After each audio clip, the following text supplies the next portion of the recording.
What if I told you that the secret to transforming your life has been sitting in the first chapter of the oldest book in the world?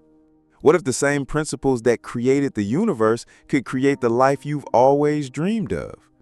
I'm about to share with you 10 life-changing principles from Genesis chapter 1 that billionaires, world leaders, and history's greatest achievers have used, most of them without even realizing it. And by the end of this video, you'll have a step-by-step blueprint to apply these ancient truths to create order from the chaos in your life. But here's the thing, this isn't just theory. I'm going to show you exactly how people like Steve Jobs, Nelson Mandela, and Oprah Winfrey unknowingly applied these Genesis principles to build extraordinary lives. And more importantly, I'm going to give you specific action steps you can start implementing today. If you're ready to stop living in survival mode and start thriving with purpose, then this video is for you. Let's dive in. Now, before we jump into these principles, let me ask you a question. What does your life look like right now? Are you constantly putting out fires? Do you feel like you're spinning your wheels but not really getting anywhere? Maybe you have big dreams but you don't know where to start. Or you've started things but never seem to finish them. If any of that resonates with you, you're not alone. Most people are living in what I call chaos mode, reacting to life instead of creating it.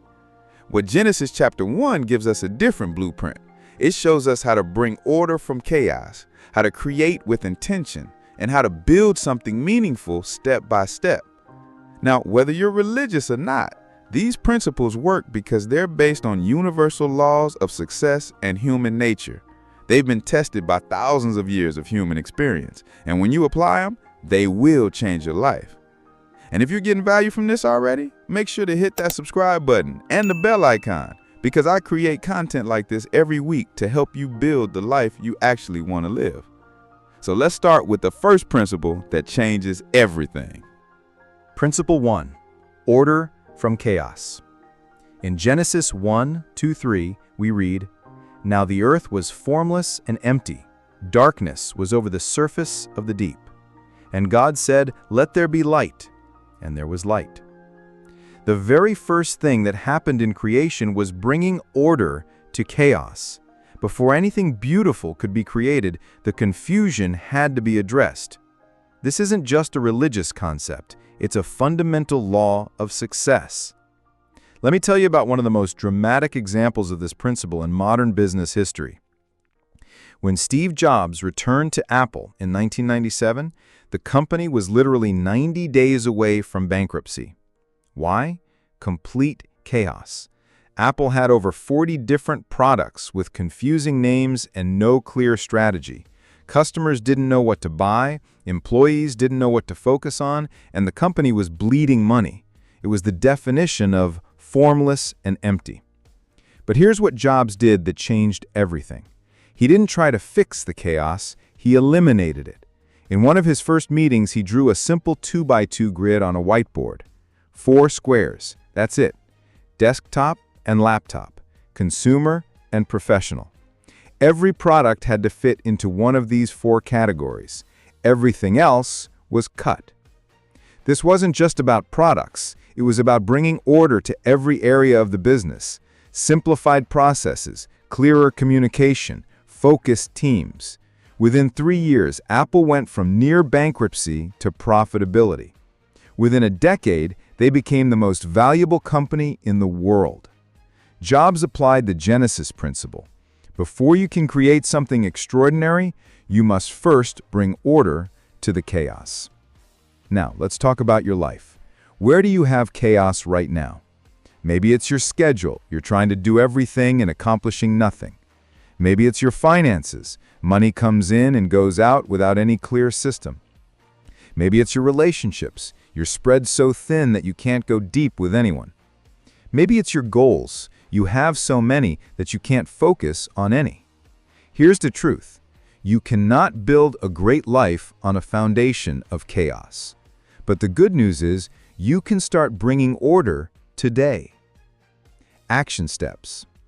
Action step 1, the chaos audit. Take 15 minutes right now and write down every area of your life that feels chaotic or overwhelming. Be specific. Don't say, my finances are a mess. Say, I don't know how much I spend on food each month, or I have 3 different bank accounts and I don't track any of them. Action step 2, choose one area. Pick the one area that if you brought order to it would have the biggest positive impact on your life. Don't try to fix everything at once. That's just more chaos. Action step 3, the 4-square method. Use Jobs' approach. Draw a 2x2 grid and create 4 simple categories for whatever area you chose. For example, if it's your schedule, you might have work tasks, personal tasks, family time, and self-care. Everything you do should fit into one of these 4 squares.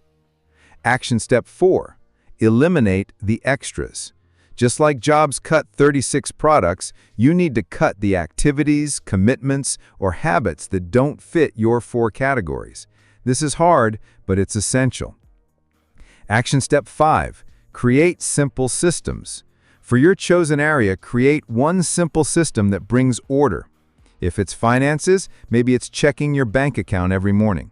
If it's your schedule, maybe it's planning your next day every evening. Remember, order is not about perfection, it's about clarity. When you know what you're doing and why you're doing it, everything else becomes easier.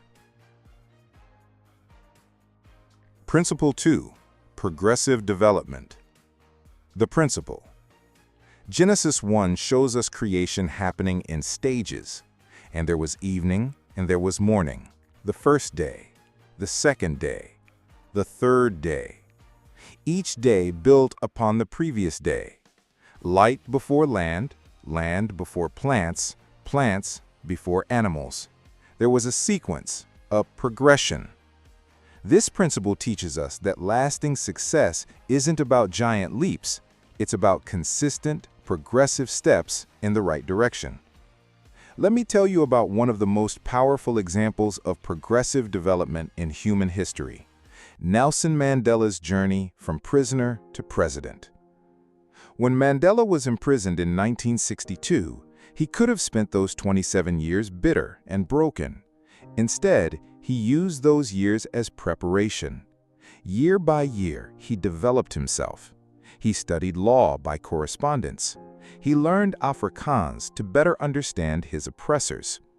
He practiced forgiveness and reconciliation in small ways every day. But here's what's remarkable. Mandela didn't see his imprisonment as wasted time. He saw it as phase 1 of a longer journey. Phase 1 was about becoming the person who could lead a nation. Phase 2 was about becoming a transition leader who could unite enemies. Phase 3 was about becoming a president who could heal a divided country. Each phase prepared him for the next. The patience he learned in prison served him in negotiations. The forgiveness he practiced with guards prepared him to forgive an entire system. The leadership he developed among fellow prisoners equipped him to lead a nation. When Mandela walked out of prison in 1990, he wasn't the same angry young man who had entered. He was a leader prepared for the moment history demanded. And 4 years later, he became South Africa's first black president, not through revolution, but through transformation. Here's what most people get wrong about success. They want to skip the development phase and jump straight to the results. They want the business success without building the skills. They want the relationship without developing the character. They want the promotion without proving themselves in their current role. But Genesis shows us a different way. Everything meaningful is built step by step, day by day, stage by stage. And if this is hitting home for you, make sure you subscribe and hit that notification bell, because I share strategies like this every week to help you build the life you want. Think about your biggest goal right now. What phase are you actually in? And more importantly, what does this phase require you to develop before you can move to the next one? Action steps for progressive development. Action step 1, define your phases. Take your biggest goal and break it down into 3 to 5 clear phases. For example, if you want to start a business, phase 1 might be learn the skills. Phase 2 might be build a prototype. Phase 3 might be get your first customers, etc. Action step 2. Focus only on your current phase. This is crucial. Don't worry about phase 3 when you're in phase 1. What does your current phase require? What skills do you need to develop? What character traits do you need to build? Action step 3. Celebrate phase completions. When you complete a phase, celebrate it. Mandela didn't celebrate when he became president. He celebrated small victories along the way. This keeps you motivated for the long journey. Action step 4. Daily development practice. Every single day, do something that develops you for your next phase. Read for 15 minutes. Practice a skill. Have a difficult conversation. Small, consistent actions compound over time. Action step 5. Patience with the process. This is the hardest part. Trust the process even when you can't see immediate results. Mandela couldn't see the presidency from his prison cell, but he trusted that his development mattered. Remember, you're not behind. You're not too late. You're exactly where you need to be if you commit to progressive development starting today. Principle 3. The power of words.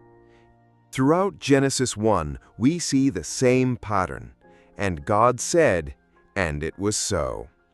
Words had creative power. They didn't just describe reality, they created reality. This principle teaches us that our words aren't just communication tools, they're creation tools. What we consistently speak over our lives, our relationships, and our circumstances has the power to shape them. Let me share one of the most powerful examples of words changing history, Winston Churchill during World War II. When Churchill became Prime Minister in May 1940, Britain was facing its darkest hour. France was falling, the British Army was trapped at Dunkirk, and Hitler seemed unstoppable. The British Parliament was actually considering negotiating peace with Nazi Germany.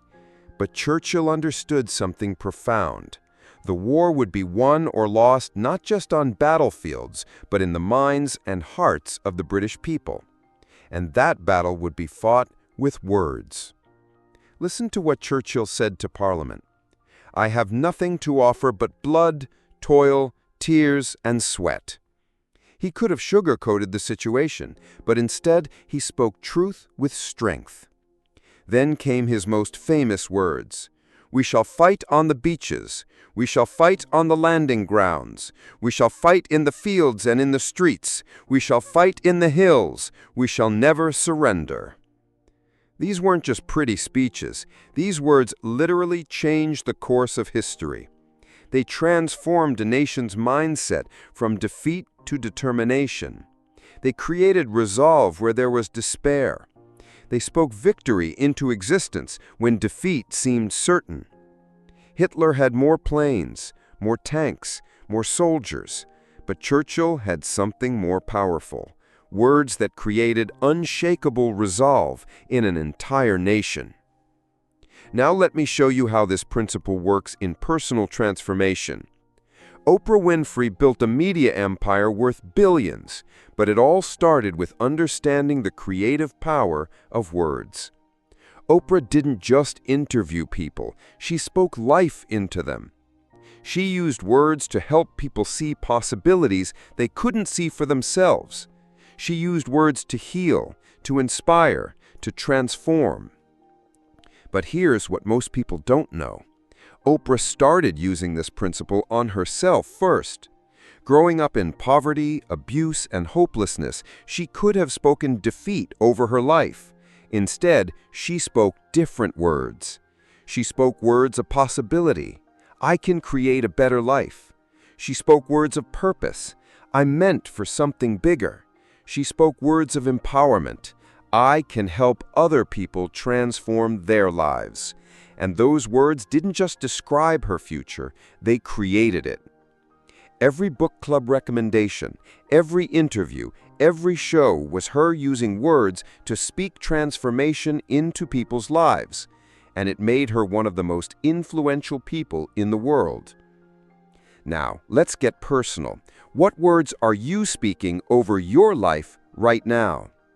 Are you speaking words of possibility or limitation? Are you speaking words of gratitude or complaint? Are you speaking words of faith or fear? Here's the truth most people don't understand. You are constantly creating your reality with your words. When you say, "I can't afford it," you create a mindset of scarcity. When you say, "I'm not good at that," you create a limitation. When you say, "Nothing ever works out for me," you create an expectation of failure. But when you change your words, you change your reality. Action steps for the power of words. Action step 1, word audit. For the next 3 days, pay attention to your words. What do you say about yourself, your circumstances, your future? Write down the negative phrases you use most often. Action step 2, create replacement phrases. For every negative phrase you identified, create a positive replacement. Instead of "I can't afford it," say "How can I afford it?" Instead of "I'm not good at that," say "I'm learning to get better at that." Action step 3, morning declarations. Every morning speak 3 positive declarations over your day, not just affirmations, declarations with purpose. Today I will create value for others. Today I will grow in wisdom.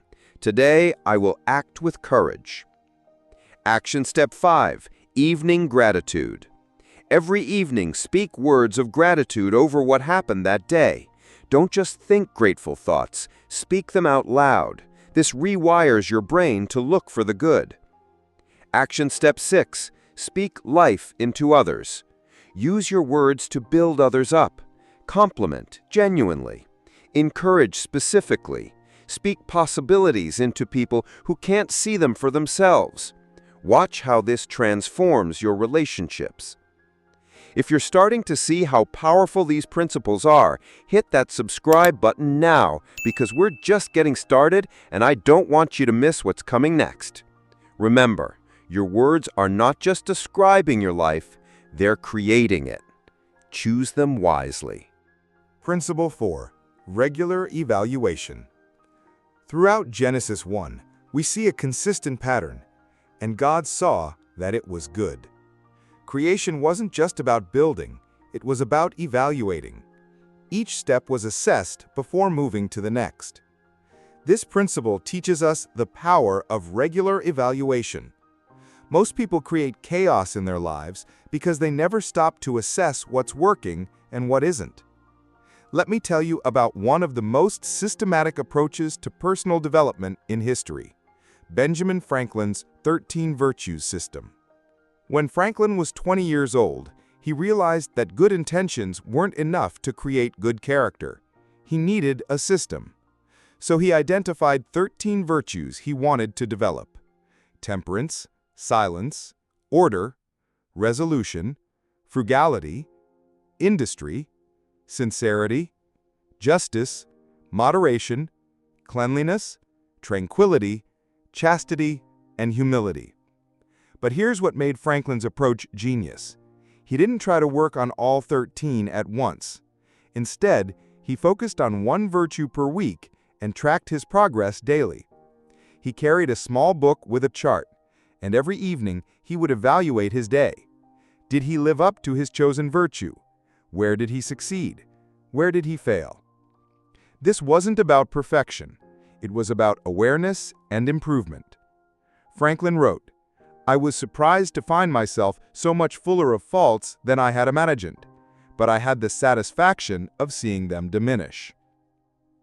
This system of regular evaluation helped Franklin become one of the most accomplished people in history: inventor, diplomat, businessman, writer, scientist, and founding father. But it all started with the simple discipline of daily evaluation. Now, let me show you how this principle works in business. Amazon is famous for being customer-obsessed. But what makes this possible is their culture of constant evaluation. Jeff Bezos built Amazon on the principle that every day is day one. What does that mean?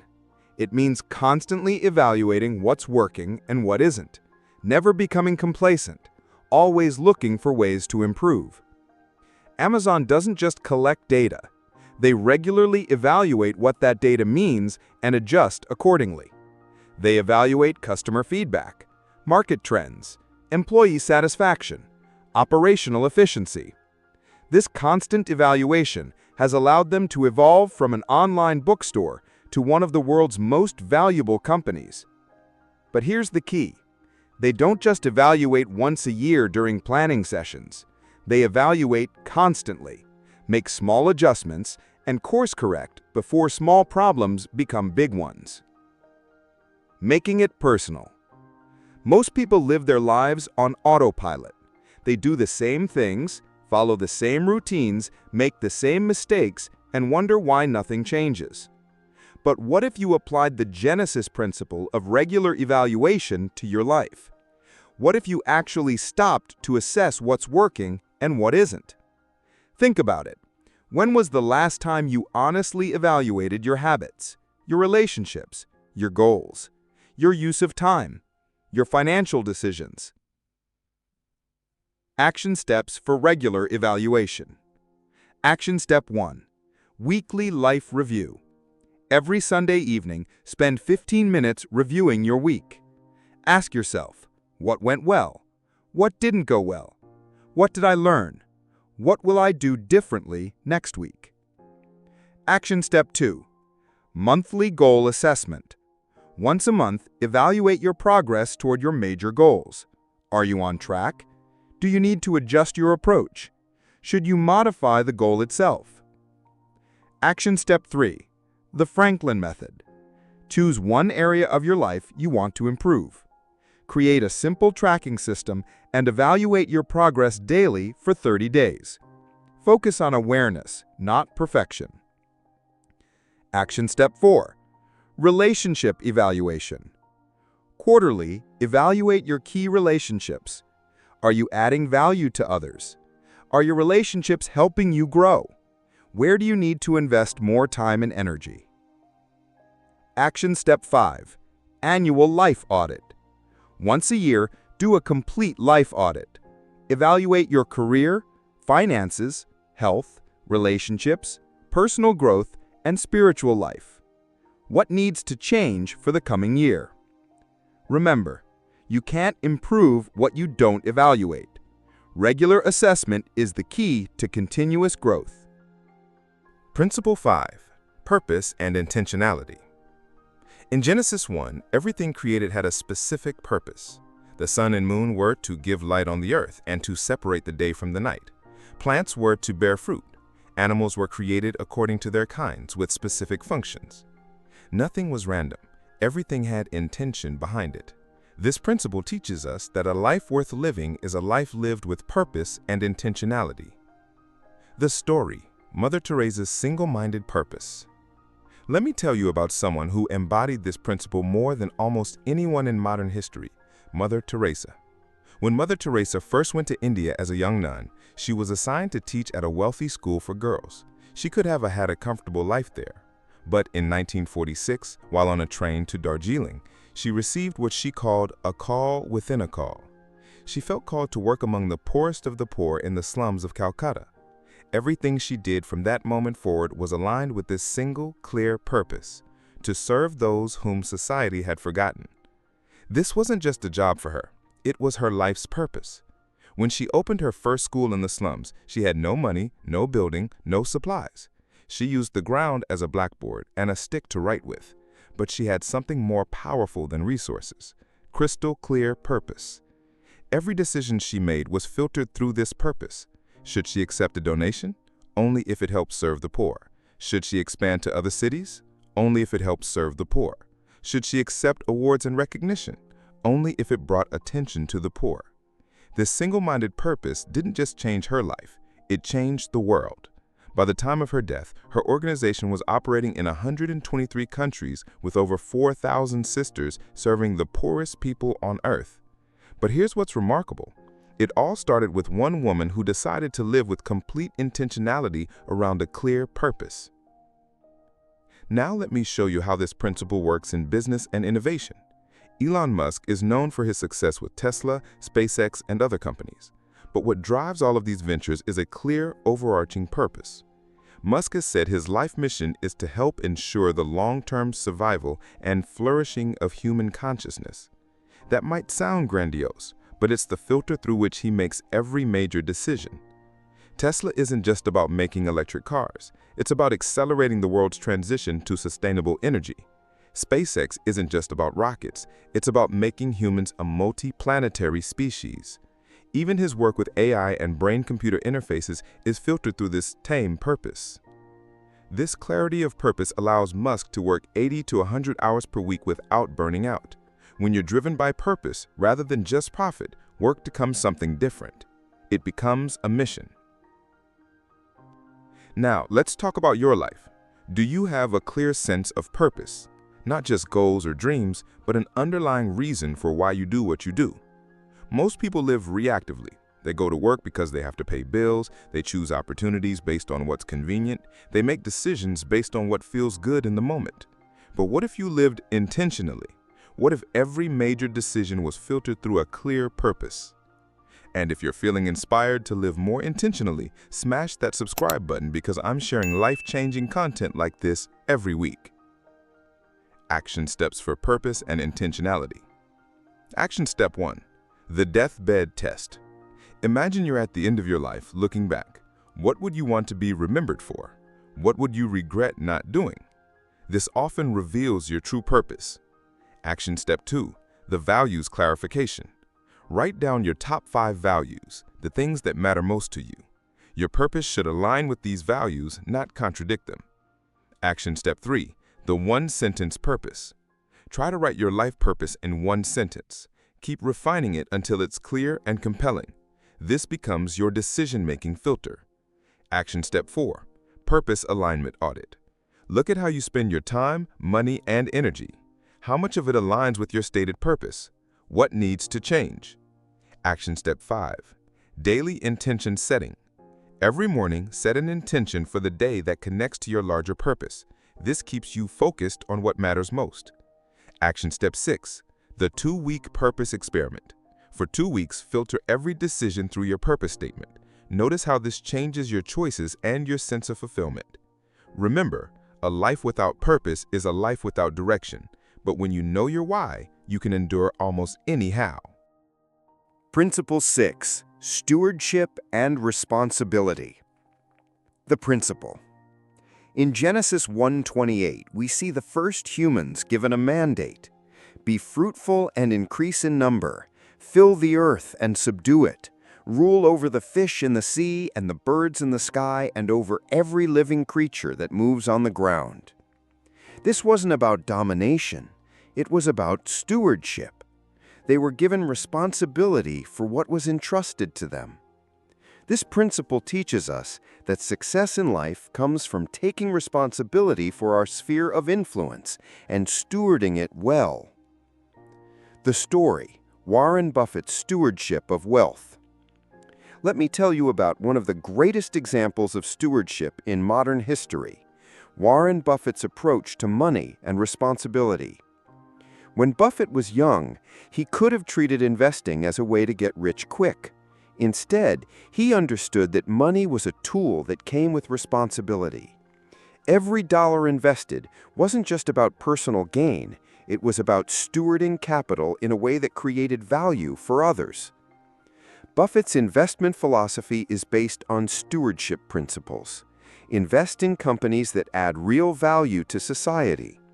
Hold investments for the long term, and always act in the best interests of the people who trust you with their money. But here's what's remarkable about Buffett. As his wealth grew, so did his sense of responsibility. Instead of living an increasingly lavish lifestyle, he continued to live in the same modest house he bought in 1958 for $31,500. And when he became one of the richest people in the world, he didn't see that wealth as something to hoard. In 2006, he pledged to give away 99% of his wealth to charitable causes. He understood that great wealth comes with great responsibility. Buffett once said, "Someone's sitting in the shade today because someone planted a tree a long time ago."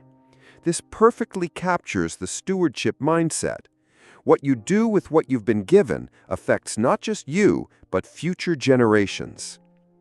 Now let me share an even more powerful example of stewardship, one that happens every day but rarely gets recognized. Think about parents who grew up in dysfunction but choose to break generational cycles.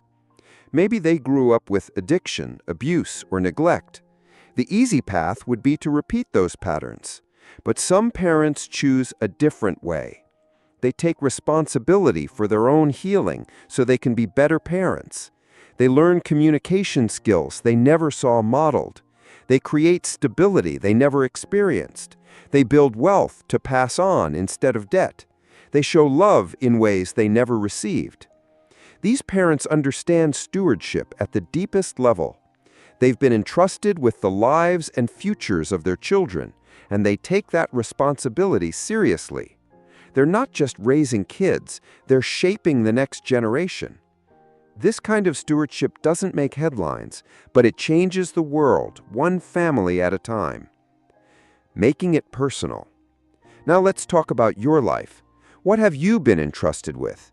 Maybe it's your health, your relationships, your talents, your job, your money, your time. Maybe it's your children, your team, your community, your opportunities. Here's the question. Are you managing these things like an owner or like a steward? An owner thinks about immediate benefit. A steward thinks about long-term impact. An owner asks, "What can I get?" A steward asks, "What can I give?" Action steps for stewardship and responsibility. Action step 1, stewardship inventory.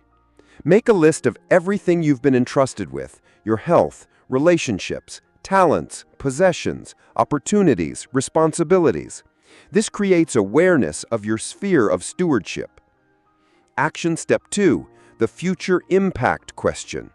For each area of stewardship, ask, how will the way I handle this today affect the future? This shifts your thinking from short-term to long-term. Action step 3, stewardship standards. For your most important areas of stewardship, write down your standards. How will you steward your health, your relationships, your finances, your talents? Action step 4, weekly stewardship review. Once a week, review how well you stewarded what you've been given. Where did you do well? Where do you need to improve? Action step 5, stewardship mentorship. Find someone who stewards their life well and learn from them. Also look for opportunities to mentor others in good stewardship. Action step 6, the generational thinking exercise. Before making major decisions, ask, how will this decision affect not just me, but the next generation?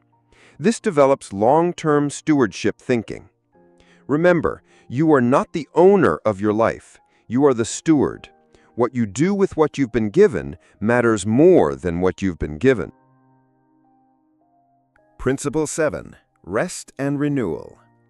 Genesis 2:2-3 tells us, "By the seventh day, God had finished the work he had been doing.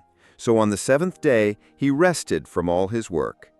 Then God blessed the seventh day and made it holy, because on it he rested from all the work of creating that he had done." This establishes the principle of rest and renewal.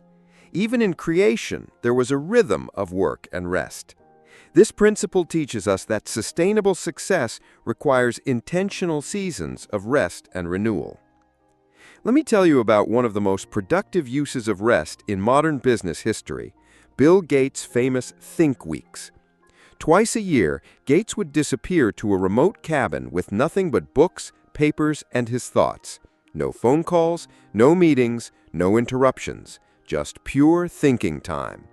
This wasn't vacation, it was strategic renewal.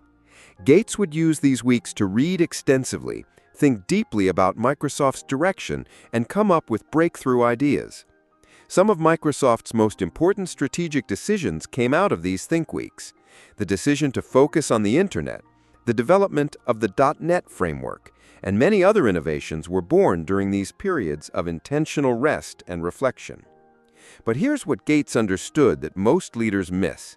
Rest isn't the absence of productivity. It's a different kind of productivity. The insights that come from rested minds often matter more than the work that comes from busy hands. Gates once said, "I took Think Weeks not because I was tired, but because the best ideas come when your mind has space to wander." Now, let me show you how this principle works in physical performance. Elite athletes understand something that most people don't. Growth doesn't happen during training. It happens during recovery. When you lift weights, you're actually creating tiny tears in your muscle fibers. The muscle doesn't get stronger during the workout. It gets stronger during rest, when the body repairs those tears and builds them back stronger. This is why professional athletes spend as much time planning their recovery as they do planning their training. They understand that rest isn't laziness, it's strategy. The same principle applies to mental and emotional performance. Your brain needs downtime to process information, consolidate memories, and generate new ideas. Without adequate rest, even the most talented people eventually burn out or plateau. Now, let's be honest about your relationship with rest. In our always-on hustle culture world, many people wear busyness like a badge of honor. They think that if they're not constantly productive, they're falling behind. But what if the opposite is true? What if your refusal to rest is actually limiting your potential? Think about it. When was the last time you had a really great idea? I bet it wasn't while you were grinding through your email or rushing from meeting to meeting. It was probably while you were walking or showering or lying in bed, times when your mind had space to wander. Action steps for rest and renewal. Action step 1. Define your Sabbath. Choose one day per week or at least a significant portion of a day to rest from your regular work. Use this time for activities that renew you, time in nature, reading, meaningful conversations, creative pursuits. Action step 2. Daily rest rituals. Build small periods of rest into each day. This could be 10 minutes of meditation in the morning, a walk during lunch, or 30 minutes of reading before bed. Action step 3. The power nap strategy. If possible, take a 10 to 20-minute nap in the afternoon. Research shows this can dramatically improve cognitive performance for the rest of the day. Action step 4. Annual Think Weeks. Plan 1 to 2 longer periods each year for deep rest and reflection. This could be a weekend retreat or a week-long break where you step away from regular responsibilities. Action step 5. Rest activity audit. Evaluate how you currently spend your rest time. Scrolling social media isn't rest, it's mental junk food. True rest activities leave you feeling renewed, not drained. Action step 6. Energy management. Instead of just managing your time, start managing your energy. Plan demanding tasks for when your energy is highest, and protect your rest time like you would protect an important meeting. If you're realizing that you need to build more intentional rest into your life, hit that subscribe button so you don't miss the strategies I share to help you live with more balance and effectiveness. Remember, rest is not a reward for completed work. It's a requirement for excellent work. Guard it fiercely. Principle 8. Multiplication and growth. The principle. Throughout Genesis 1, we see the principle of multiplication. Be fruitful and increase in number. Everything created was designed not just to exist, but to multiply and grow. This principle teaches us to invest in things that compound over time. Skills, relationships, positive habits, and opportunities that create more opportunities. The story. Teachers and the multiplication effect. Let me tell you about one of the most powerful examples of multiplication in human history, the impact of great teachers.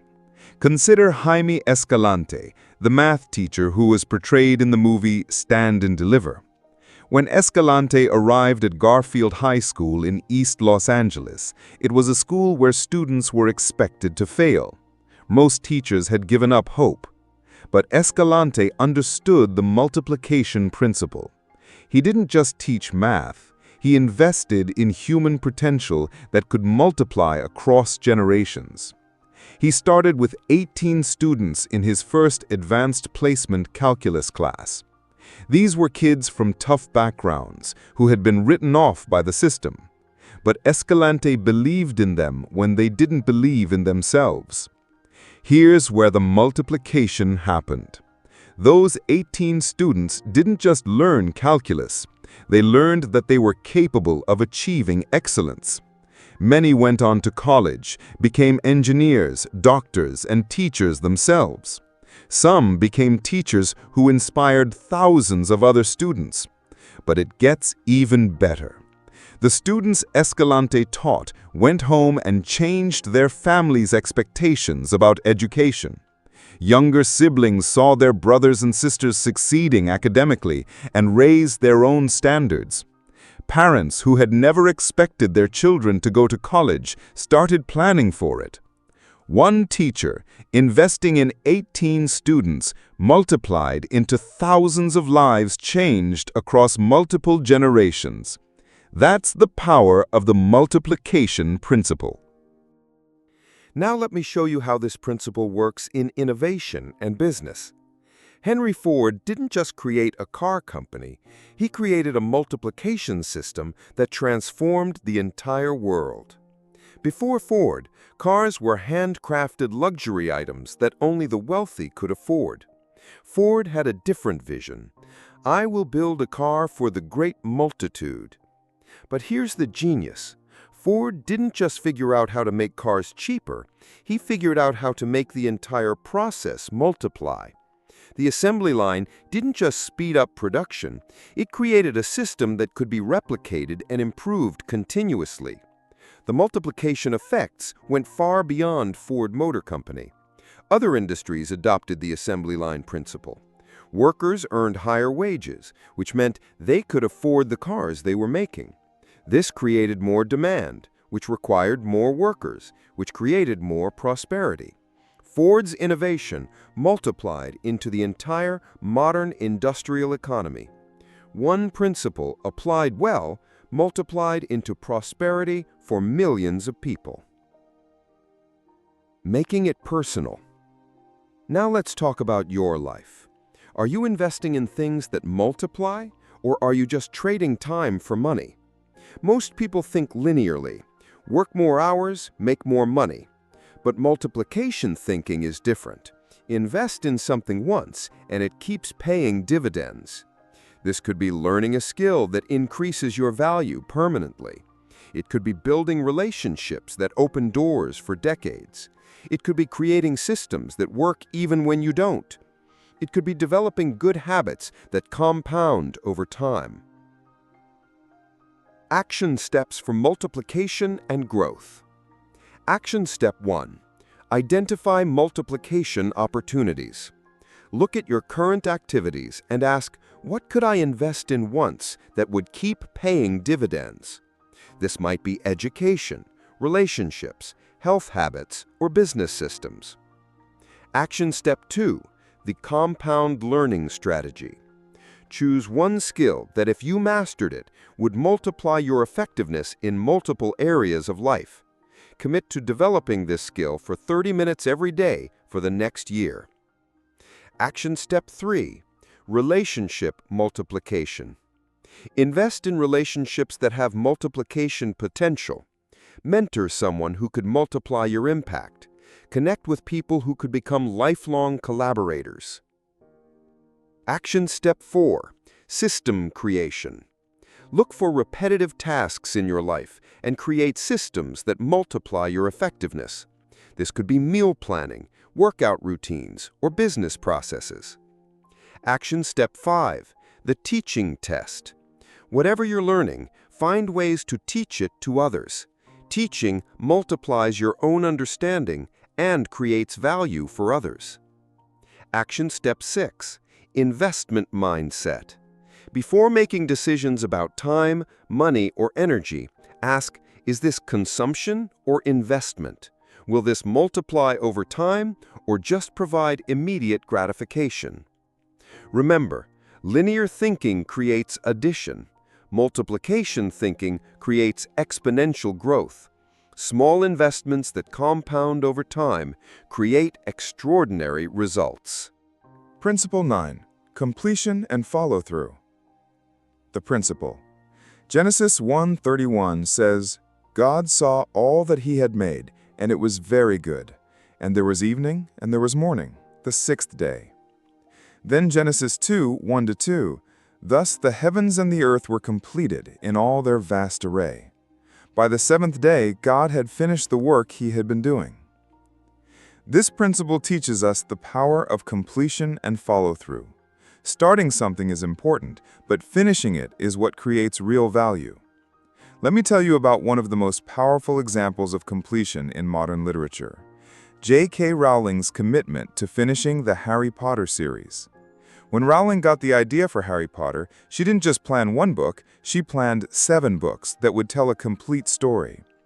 This was an enormous commitment for a first-time author.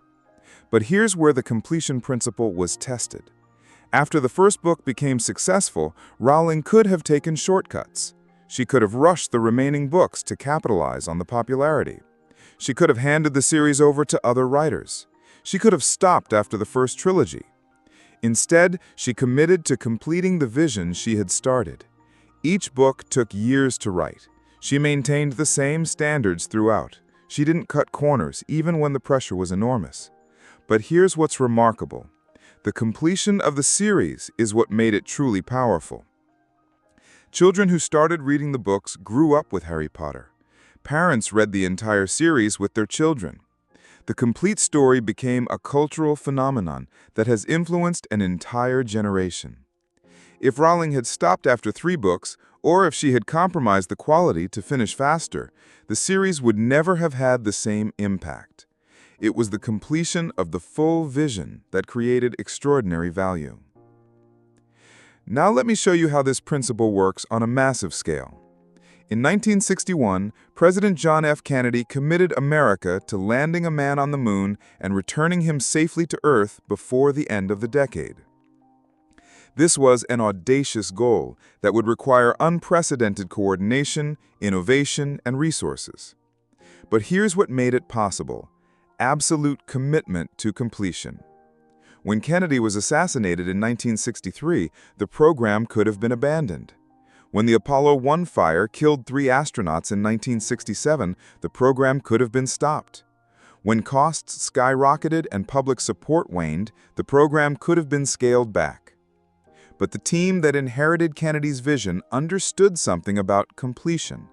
The goal wasn't just to get close to the moon or to develop space technology, it was to complete the specific mission Kennedy had articulated.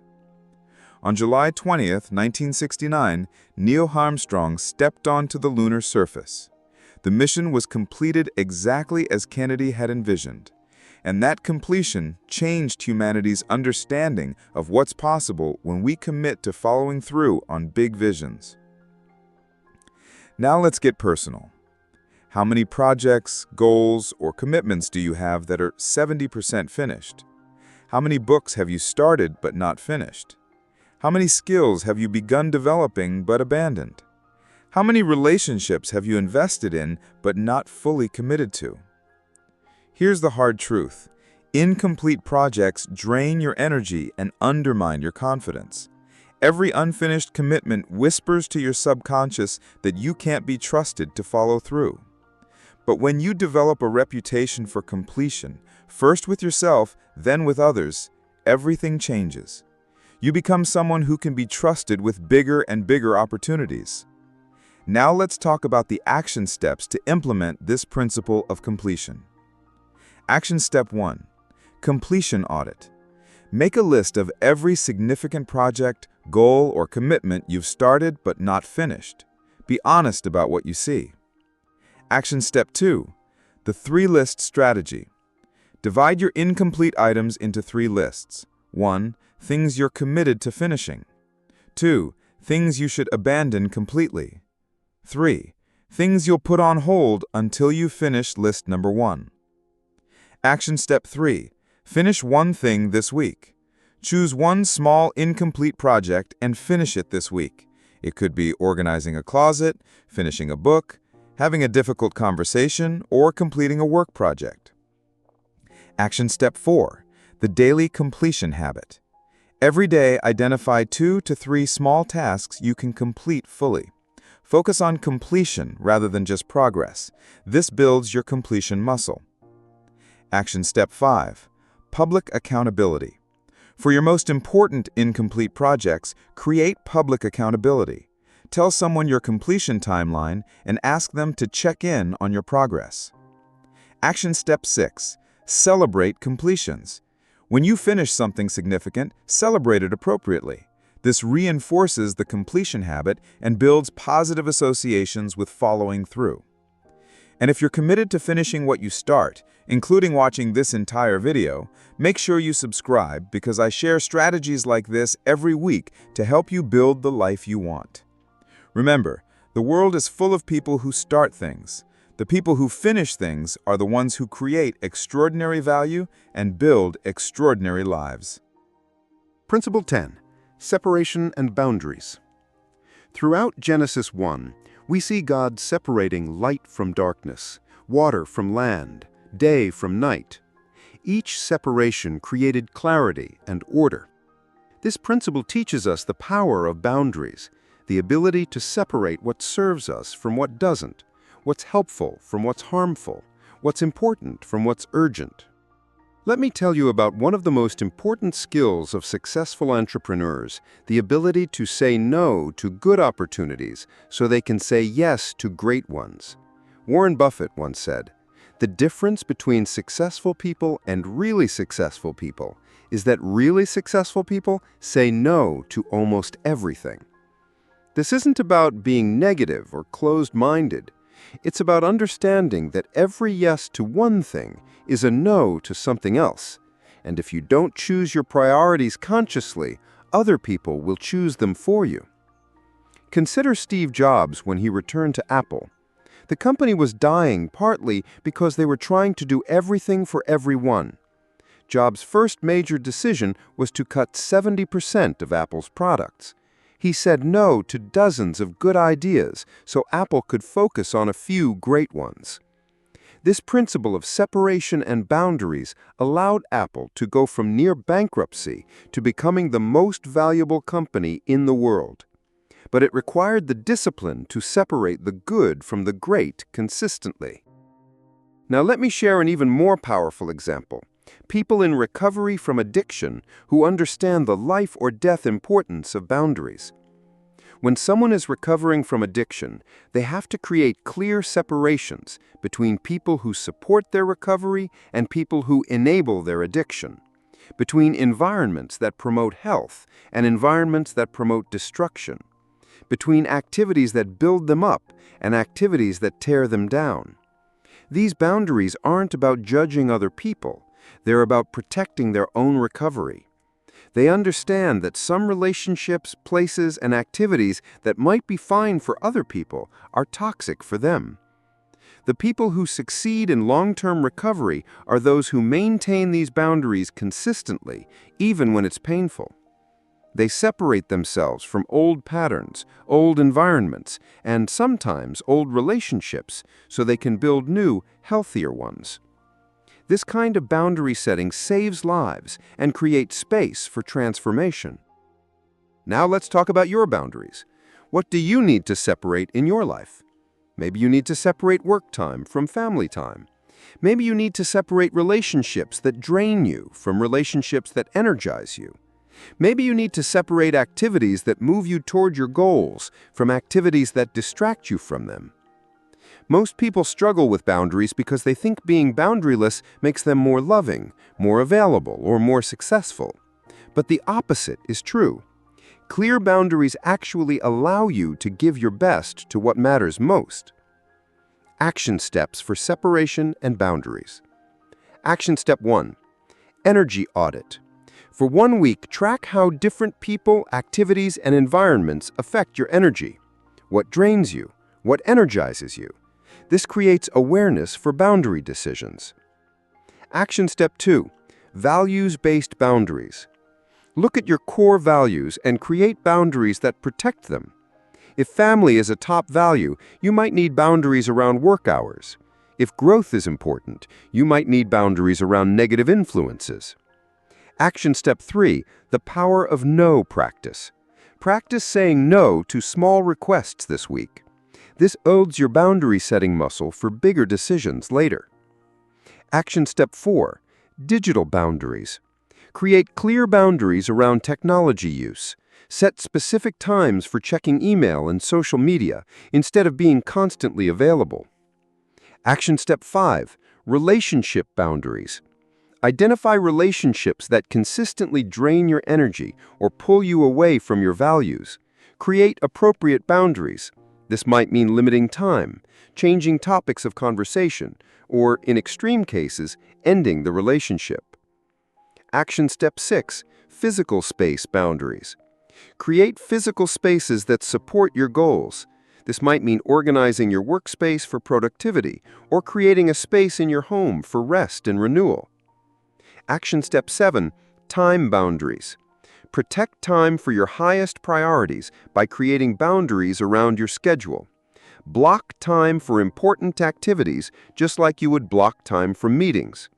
Remember, boundaries aren't walls that keep people out. They're gates that let the right things in.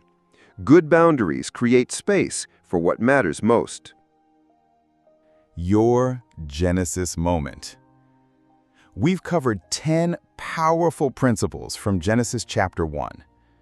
Order from chaos, bringing structure to confusion. Progressive development, building step by step. The power of words, speaking your reality into existence.